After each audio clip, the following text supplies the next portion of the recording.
I'm Hazel Geary. I'm the CEO of The Wave in Bristol in the UK.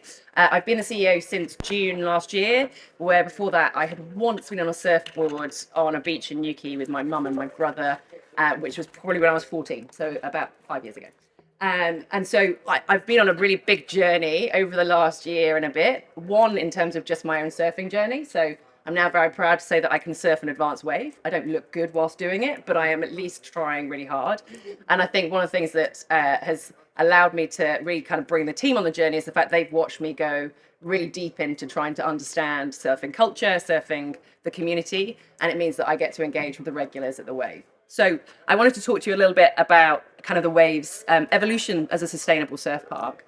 And what I'll start to talk about is just a little bit about how it started. And obviously, Craig's been up on stage this morning, so you've all probably heard really how it started. But in terms of just about its journey as a sustainable business, has started from when Nick really founded it. It wasn't originally about building a surf park. It was about giving people, how could he help people get more closer to green spaces and blue spaces? And actually, it was a surf park that then was just an element of that rather than it being, I want to do a surf park. And so it's all about how do we give just everyday people more access to amazing blue spaces that's going to enhance their health. And so when he embarked upon the project of the Wave in Bristol, he brought in a guy called Chris Hines. And Chris Hines is the founder of Surfers Against Sewage, which is a huge charitable movement in the UK, and actually, does a lot of work globally now and is still championing really hard about cleaning up the beaches in the UK. And Chris helped introduce him to the kind of the philosophy of the triple bottom line mentality. And for those of you who don't know, it's all about balancing people, planet, and profit in absolutely everything you do.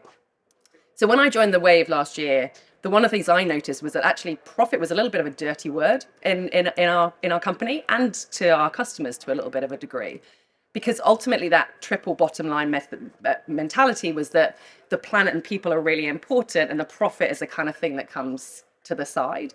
But my version of sustainable is that sustainable at the moment's got wrapped up into the kind of the green agenda, but actually being a sustainable business has got to be across those three. Because as I say to everybody, the worst thing I can do for the planet is make this business go bust and leave a massive concrete hole in the middle of the beautiful green Bristol countryside. And so therefore, in order for us to be a truly sustainable business, we have to be a profitable business, because frankly, no one's going to fund a charity for £40 million to build a surf park, right? That's just a pipe dream that we might be able to go. So therefore, the only way that I'm ever going to be able to do this, make surfing even more accessible to people, build our next site, is by making it profitable. And by doing that, I can therefore fund the work we want to do around impacting people and planet. And I think that's the piece for me, is that as a business, making sure that we never lose sight of the fact that profit is really, really important. And sometimes we will have to make balances in there. So sometimes we'll do things that aren't so profitable because it's right for the planet and for people. But sometimes we will need to make those hard choices to make sure that we are a cash generative business so that we can continue for years to come. So one of the things that probably everyone's really excited about is the fact that we have our own solar farm at the Wave. We're still on the project of building the solar farm. It's generating about 30% less electricity than we would like it to be at the moment. And that's because of the regulations around building a solar farm being way more complex than anyone in this room probably ever wants to get into the detail of. And so we're just about to get to the point where we can put our really innovative battery solution connected to the solar farm, which will then allow us to balance our energy usage. But we do generate at the moment about 100% of our annual energy usage, and that will reach up to about 125% once we've got this kind of final connection. And it's not just about the planet, right? The solar farm, so since the Wave has been created, we've always drawn our energy from the renewable grid. So we've never used fossil fuel energy to power any part of the Wave. So actually, why go to all the trouble of building your own solar farm, right? This is a £3.5 million project, which is the bane of my life. And it is continuing to be really, really difficult. But it will make a £520,000 difference to my bottom line this year. If it was operating at full capacity, it'll probably be about 400,000 based on the fact we're not quite there yet. But that is a huge, huge metric in terms of the profitability of our business. So we are no more planet friendly now, realistically, than we were 12 months ago, because ultimately we were pulling from the renewable grid then, and we're doing so now. But our profitability is really, really great. Now, actually, we are benefiting the planet because any electricity that we're generating that we're not using is going straight back into the grid that somebody else can use. Now, the next stage for us on that evolution is how do we use battery storage that means that we can really utilize as much of our own electricity. Because at the moment, I still do have to draw from the grid at night, for example. Or you guys have been to Britain, we're not always the sunniest, right? So therefore, the balancing of energy is going to be the next kind of phase for that project. How do we store more of our own electricity? How do we use it? Because ultimately, when I sell it back to the grid, I'm selling it at a much lower price than when I'm pulling in. So ultimately, I want to use as much of the electricity that I generate as I possibly can. Other things that we think are really important about being a sustainable surf park is about, really being true to that vision of Nick's, which was around how do we get more people into surfing, into having access to water and waves. And so we have our own internal social impact program. We deliver this all ourselves alongside some really key strategic partners that we work with. And there are three kind of waves that we work in around social impact. Our waves of growth is all around building the adaptive community. So we work with groups, with individuals, with Surfing England to bring more of the adaptive community into surfing, giving them their first ever experiences, allowing them to book as easily as we possibly can, supporting them. This year we've trained over 30 of our staff to be adaptive surf coaches, meaning it's much easier for people to book in where we've got pushers and catchers, where we can then build that up. And this year, again, we hosted the English Parasurfing Open, which is just an incredible event in kind of collaboration with Surfing England. Then we have Waves of Support, which is around using surfing as a therapy tool. So we work very closely with a company called the Wave Project, and they actually have worked very closely with NHS. So people are recommended and kind of prescribed surfing as a therapy through the Wave Project. And we work really closely with them to facilitate their sessions at the Wave with people who've got some mental health difficulties or anxiety or learning disabilities. And it's an incredible project that actually loads of our regulars get involved in as volunteers to support that project. So it then becomes part of actually building our community. And I think that's a really important kind of piece to make. And then the last area is around waves of change.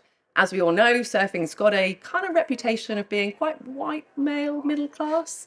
This is about how do we change the face of surfing? How do we encourage groups of people for whom there might be cultural, societal, gender, whatever the barriers are, how can we break those down? So next weekend is our sister sessions. We run them 3 times a year. It's all around how do we bring more women into surfing? How do we make sure that we have really nice inclusive spaces? Last year, we worked with people like Finisterre to develop the sea suit so that people from a Muslim background who don't potentially want to have a wetsuit, which is very body figure hugging, it gives them access to something that allows them to go surfing without the barriers that are there. We work with a company this year called Off Piste. Off Piste are a group about bringing Black people into skiing. And actually, we wanted to work with them to say, okay, great, they've gone skiing. What about surfing? And therefore, working with people like Soul Cap so that you've got a really easy way for people with Afro-Caribbean hair to protect their hair while they're surfing if that's one of the barriers that they feel is there. So it's a huge part of our business. And I think one of the things that we've done this year differently around social impact is we've really embedded it into our business. We don't have a separate team that looks after it. Everybody in the business does. And then planet impact. For us, that's all around our solar farm, our water saving measures. So we're down to now only using 49,000 cubic meters of water a year. That's down about 35% from last year. And that's all around how we're really making sure that we are one across our showers, across our kind of kitchen facilities. How do we reuse rainwater? The lake has got evaporation, of course, but then how do we make sure that we're not topping up the lake when we really don't need to? So all of those things really reducing that water usage. And then energy saving. I've got now my nice free source of energy, but that doesn't mean I want to waste it. So how can we make sure we're doing all of those things across the business? And then also recycling. We work really closely with our bin provider to look at different ways to help our customers recycle better. It infuriates us all the time when we end up having to throw away what should be recycled because of cross-contamination. So how do we make sure we've got the right types of bins in the right places that allow people to easily recycle? Because ultimately we want to target ourselves to have a much higher proportion of all of our waste go into recycling and be easily recycled. And then this year, we're really excited because after years of trying, we are now the world's first B Corp surf park.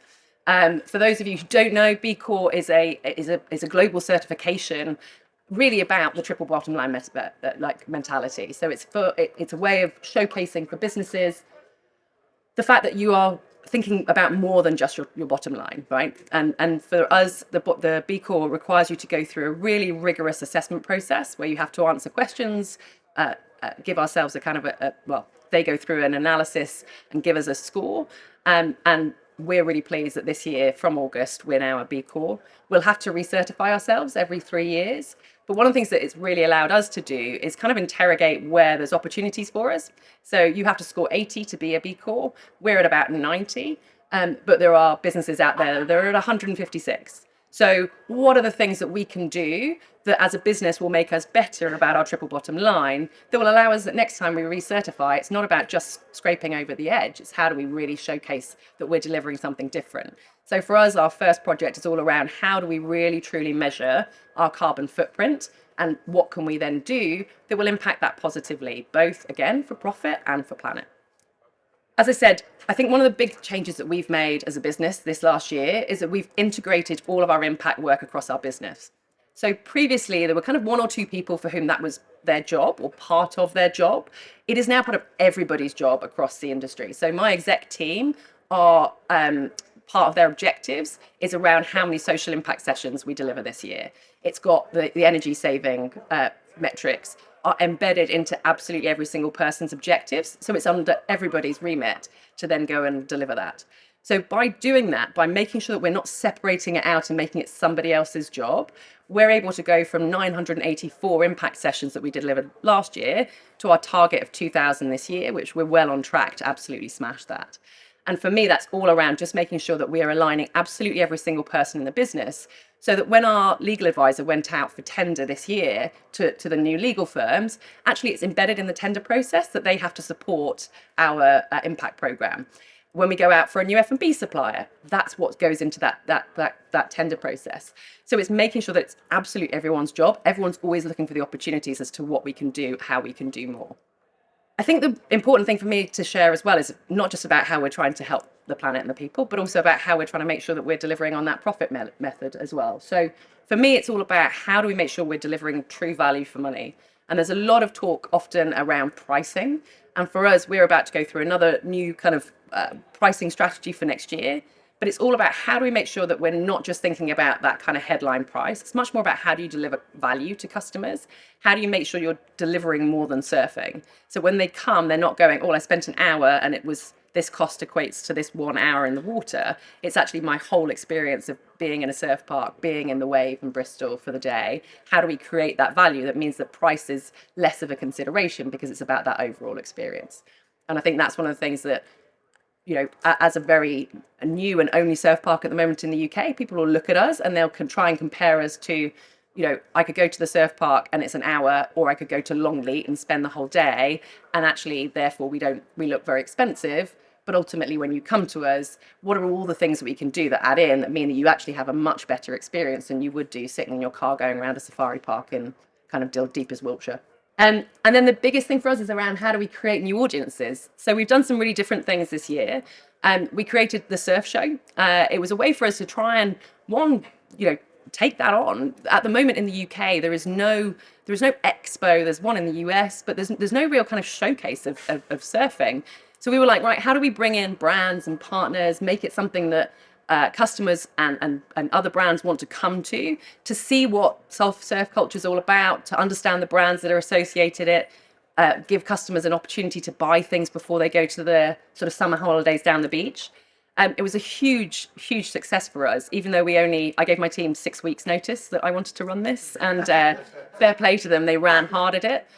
We had about 2,000 visitors every day for it, which, given that we are in the middle of the Bristol countryside, as Craig said, with a good kilometre walk from our car park, and we saw a 250% increase on our F&B and our retail spend across those 2 days. So a huge benefit to us from a profit perspective, a huge benefit to us in terms of that increase in audience. But also, as part of that surf show, we invited along all of the charities that we work with and all of the kind of the accessibility different people that we've worked with through our impact program to showcase that to the community as well. So again, it's about how do you kind of tie all those things together that feels really authentic and kind of part of what we do. And we've introduced more about our skate park. So we've now kind of added another function to that. And this year, we've also now changed some of our products. So before we just had beginner lessons, we now have something called Little Rippers, which means that the adults get in with the kids. It allows us to open up surfing to 4 and upwards, because actually my 4-year-old daughter just lies on the board. I have to drag her out into the surf. So the instructor pushes her in while I then leg it back to the shore.